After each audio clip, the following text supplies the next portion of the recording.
people say, oh, what's your film about? And you say, oh, I'm making a film about reparations. And I'm like, what? Why? In Jamaica, we live with reminders of slavery scattered across the island. Initially, I didn't set out to make a film about reparations. I wasn't sure what the film was going to be about. On the occasion of my Golden Jubilee, I thought I was going to do a short film about Queen Elizabeth visiting Jamaica, because I thought it would be full of irony. Growing up in Jamaica, I knew, when she visits, there's all this drama and all these ceremonies, and it's all very ironic. And I was at one event, official event, when a group of Rastafari came to petition the Queen for reparations. And for me, this was a big clash of history, and it was very dramatic. We build the British Empire with blood, sweat, and tears. We should get redress to reparation now. And I thought, wow, this is world news. This is going to be all over the news. And it wasn't in any newspaper. It didn't make the news. Nobody thought it was important. They just thought, this is a bunch of crazy people petitioning the Queen. And I thought, wow, but this is news and this is important. And so I just started to, not to take on the whole of reparations, but this particular story, which led me into the larger story about reparations in Jamaica. I met people, I was interested in different people. I started following them. Over time, people say that you're serious, you're not here for a day. I learned a lot making the film, and I thought that if people watch it, they'll learn something or discover something you don't know. The people who were on the reparations, in the reparations struggle all this time, they had a story that wasn't well known, and I felt like I was almost a witness to this history, and I had to record it. So I knew how important their stories were because, for somebody like Filmer Alvaranga, he'd been a Rastafari from he was 13 years old. Ras Lion, same thing. He was homeless at 13, kicked out of his home, and he never looked back.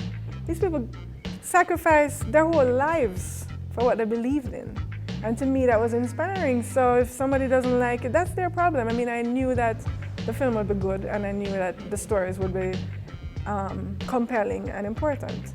Most people, when they see these beautiful buildings, they always ask, when were they built?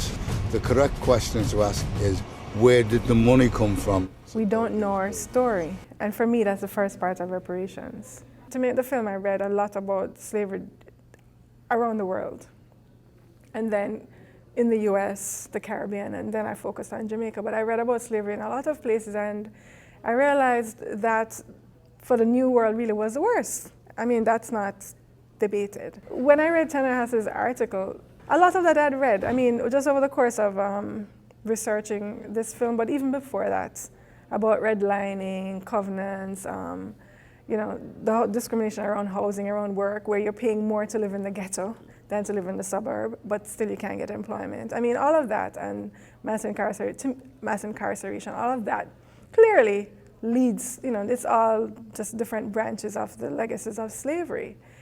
But we don't connect them because we're taught from very early not to remember, or it's all negative because we don't know any heroic stories from slavery, and yet there are so many. So I think that if we knew them, and if we saw that this is not a slave, it's a person who was enslaved, and they weren't just slaves, they were highly skilled people who were brought for different reasons, often because of what they knew or what they did in Africa or the group they came from.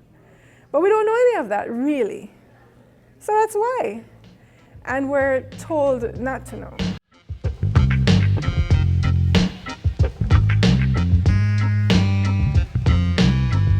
I think that there are all these different movements happening, and I think that they're aware of each other, they're all communicating, and for it to become really a mass, for it to gather momentum, it has a chance of success as a diaspora movement, certainly as opposed to one country seeking reparations. The Caribbean they're small countries and not a lot of resources, really.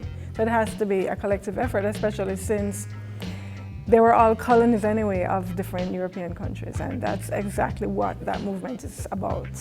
The money went to Britain, the memories remained here. If we know our own story, that's the first part where it would be so obvious that you need reparations. I just feel like we should read more, and there's so much to know about our own history.